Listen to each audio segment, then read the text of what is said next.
Students, आज हम class में करेंगे आइसोक्वेंट्स कार। जैसे मैंने आपको जो आपका वाई है, वाई इस प्रोडक्शन प्रोडक्शन जो डिपेंड करता है के पर और एल पर। के for capital and L for labour. Production में आपने जो देखा था कि जो लेबर और कैपिटल से हम प्रोडक्शन करते हैं, शॉर्ट पीरियड में कुछ साधन जो है स्थिर रहते हैं, कुछ परिवर्तनशील रहते हैं, लेकिन लॉन्ग पीरियड में दोनों ही साधन परिवर्तनशील रहते हैं। तो वाई जो फंक्शन है किसका, कैपिटल और लेबर का, तो कैपिटल एंड लेबर से हम उत्पादन को करते हैं। ठीक है। आइसोक्वेंट्स कार में जो आपके कैपिटल है, लेबर है, दोनों ही क्या हैं, परिवर्तनशील साधन हैं। दोनों को हम परिवर्तन कर सकते हैं, लेबर को, क्योंकि ये लॉन्ग पीरियड के लिए है बच्चों, लॉन्ग पीरियड के लिए है। तो लॉन्ग पीरियड में कैपिटल एंड लेबर को हम सब्स्टिट्यूट कर सकते हैं। कैपिटल को लेबर की जगह, लेबर को कैपिटल की जगह हम यूज़ करके हम प्रोडक्शन करते हैं। ठीक है। आइसो क्वांट जो कर्व है, इसका मीनिंग क्या, iso equal quant quantity, equal quantity. The isoquant curve is a technical relationship showing the how inputs are converted into output। कैसे हम इनपुट्स को आउटपुट में चेंज करते हैं, ये टेक्निकल रिलेशनशिप को शो करता है। It is also an efficiency relation showing the maximum amount of output with A given amount of inputs, कि हमारे पास जो अवेलेबल इनपुट्स हैं उनसे हम कितना मैक्सिमम आउटपुट कर सकते हैं। जो हमारे पास साधन हैं उनसे मैक्सिमम हम उनके कॉम्बिनेशन से हम कितना हम आउटपुट कर सकते हैं, ये इसका मीनिंग है किसका, आइसोक्वेंट्स कर्व का। कोई भी इसकी जो अजम्पशंस हैं, मतलब ये अजम्पशंस होती हैं तभी एक कर्व बनता है isoquants curve. Two factor of production, उत्पादन के केवल दो ही साधन हैं।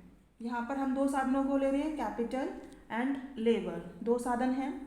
कांस्टेंट टेक्निक है, हमारी जो टेक्निक है वो कांस्टेंट है, उसमें हम किसी भी तरह का कोई चेंज नहीं करते हैं। डिविजिबल फैक्टर, फैक्टर को डिवाइड कर सकते हैं, उसको हम बांट सकते हैं। ठीक है, कि कितना लेबर लगाना है या कितना कैपिटल लगाना है। पॉसिबिलिटी ऑफ टेक्निकल सब्स्टिट्यूशन, जो टेक्निकल सब्स्टिट्यूशन हो सकता है किसका, आपके जो साधन हमें दिए गए उनका सब्स्टिट्यूशन हो सकता है, वो सब्स्टिट्यूशन हम कर सकते हैं। एफिशिएंट कॉम्बिनेशंस होते हैं, जो भी कॉम्बिनेशंस हम लेते हैं, या तो वो लेबर का या वो कैपिटल का, जो भी कॉम्बिनेशंस हम चूज़ करेंगे आउटपुट करने के लिए, वो एफिशिएंट कॉम्बिनेशंस होंगे। मतलब जो भी कॉम्बिनेशन हमें आउटपुट देंगे वो हमें मैक्सिमम आउटपुट ही देंगे। ये इसके जंक्शंस हैं। इसकी जो टेबल है, टेबल P फॉर प्रोडक्शन, ये आपके कॉम्बिनेशंस हैं, A combination, B combination, C combinations and D combinations. देखो के कैपिटल, एल लेबर, लेबर की 10 units, 20 units, 30 units and 40 units. Capital की 90, 60, 40 एंड 30।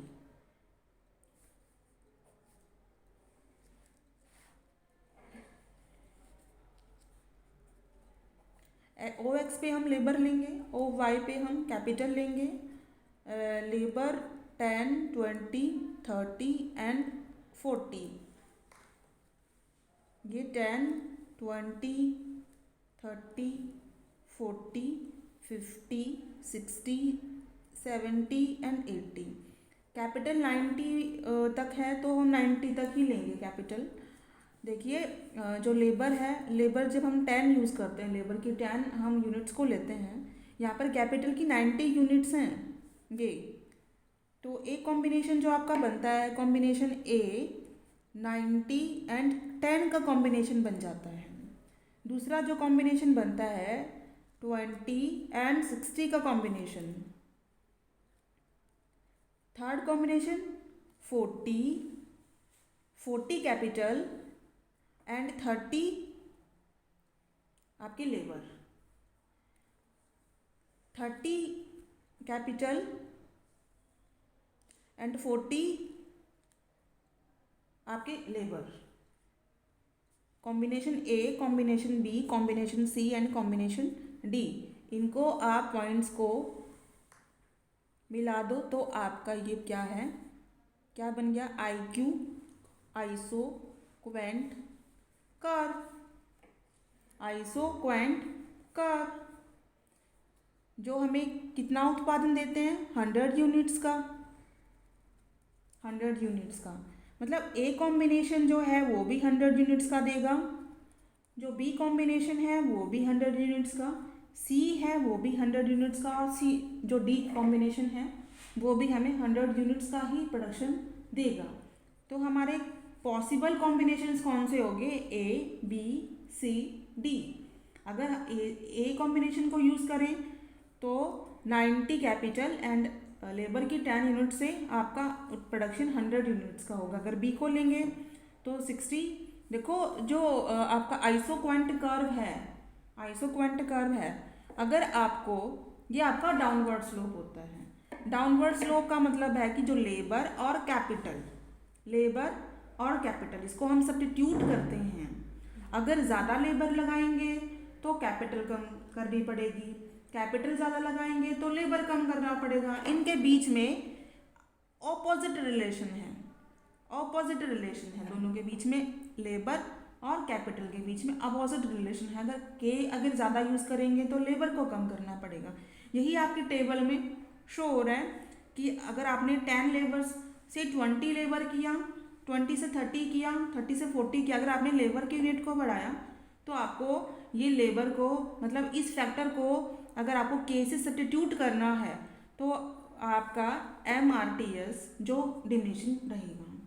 ठीक है, मतलब पहले अगर आपको कितना कैपिटल को छोड़ना पड़ेगा, आपको एक यूनिट्स को इंक्रीज करने के लिए, लेबर की यूनिट्स को इंक्रीज करने के लिए आपको जो कैपिटल की जो आपकी यूनिट्स है उनको जो छोड़ना पड़ेगा वो रेट आपका MRTS कहलाता है, marginal rate of technical substitution. तो ये जो आपका MRTS है ये डिमिनिशिंग होगा, ये घटता हुआ होगा, इसलिए जो ये आपका कर्व होगा वो डाउनवर्ड स्लोप होगा।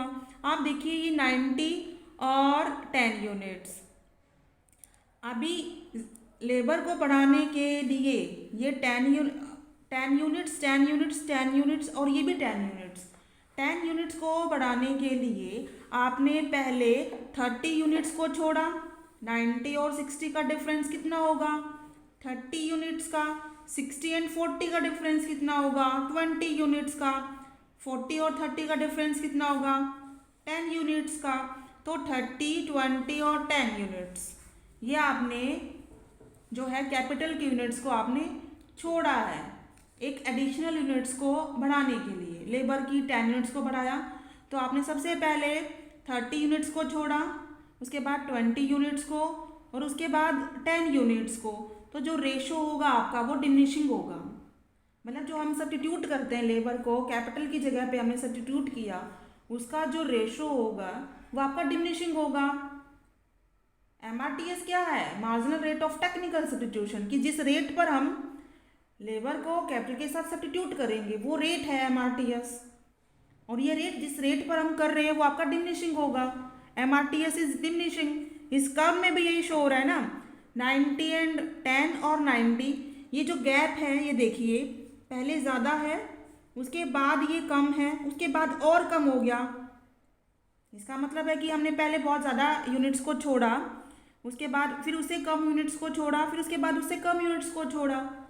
तो मतलब हमारा जो MRTS है वो डिमिनिशिंग है, MRTS हमारा घट रहा है, इसलिए कर्व जो आपका डाउनवर्ड स्लोप होगा। ये था आपका आइसोक्वेंट कर्व, आइसोक्वेंट कर्व की मीनिंग, उसकी एजम्पशंस, उसकी टेबल एंड ये आइसोक्वेंट कर्व का graph, isoquant curve.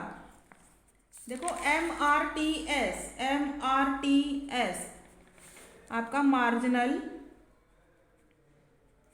Rate of technical substitution,